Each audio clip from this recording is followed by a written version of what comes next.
Hey there, deep dive listener. Ready to dive in? We're tackling Fantom today. Mm-hmm.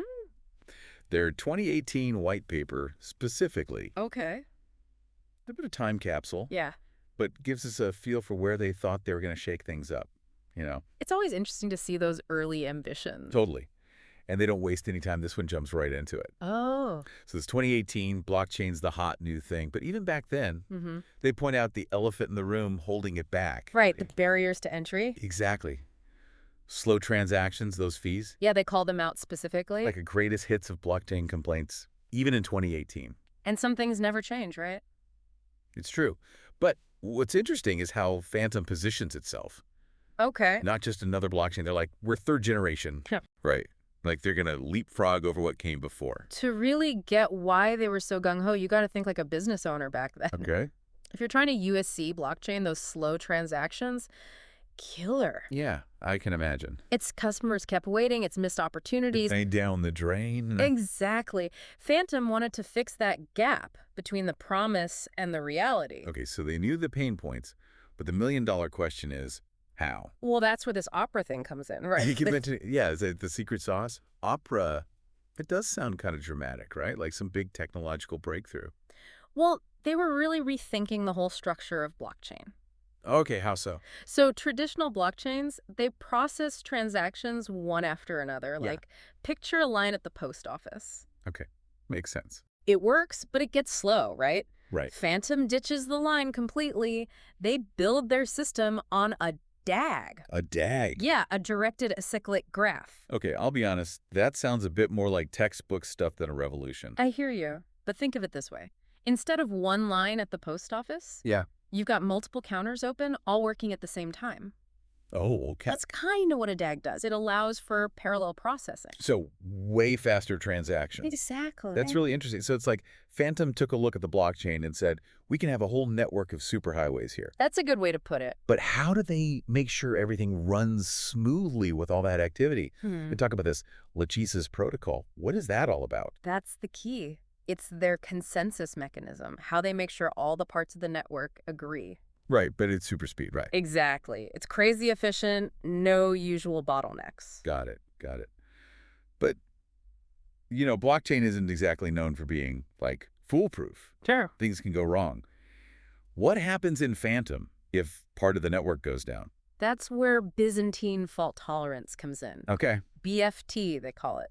It means the system is built to be resilient even if some parts aren't working. So even if there's a problem, the rest can keep going. Exactly. Imagine a network that can handle a few hiccups without the whole thing crashing. That's pretty important when we're talking about things like financial transactions. Absolutely. You don't want everything grinding to a halt over a small glitch. For sure. And this also ties back into the whole speed thing, right? Exactly. With Fantom's approach, you could theoretically do something like order food, pay for it, and have the whole thing confirmed in seconds. Now you're talking my language. Okay.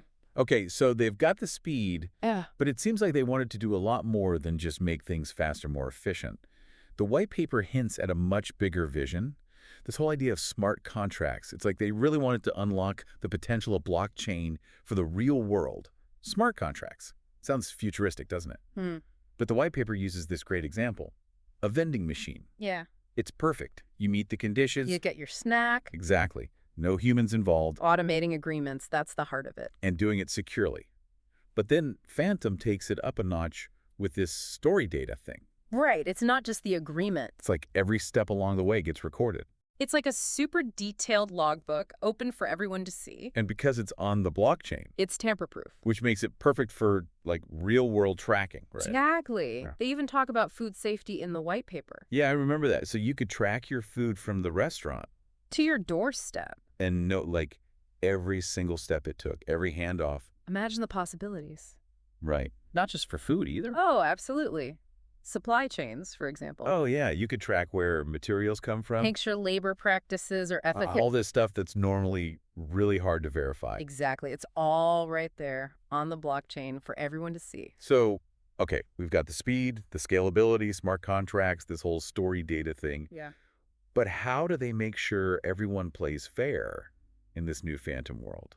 Well, they had a plan for that too. It's their reputation protocol. Right, right. They mentioned that. So the idea is you build a reputation based on your activity.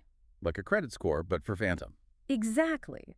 The more transactions you complete successfully, the better your reputation gets. Makes sense. And I guess that translates into perks down the line. Right. Lower fees, maybe priority in the network. But if you try to cheat the system, Your reputation takes a hit. and that could have consequences? Potentially, yeah. It was a way of trying to build trust into the system. It's an interesting approach for sure. But it does make you wonder, with all this transparency, what about privacy? That's a valid concern. If everything's recorded, publicly viewable, It's a trade-off for sure. Transparency versus privacy. definitely something to think about. So as we wrap up our deep dive into this Fantom white paper from 2018, what's the biggest takeaway for you? I think it's their ambition. They weren't just trying to create another cryptocurrency. They wanted to build a platform for all sorts of decentralized It applications. was a bold vision. And even though things have changed since 2018, a lot of the ideas they were wrestling with are still super relevant. Totally. And for our listeners, I think the key is to keep exploring. What other applications can you imagine for a system like Fantom? What problems can we solve with this technology? Exactly. That's what makes this whole space so exciting. It's constantly evolving. Thanks for joining us on this deep dive, everyone.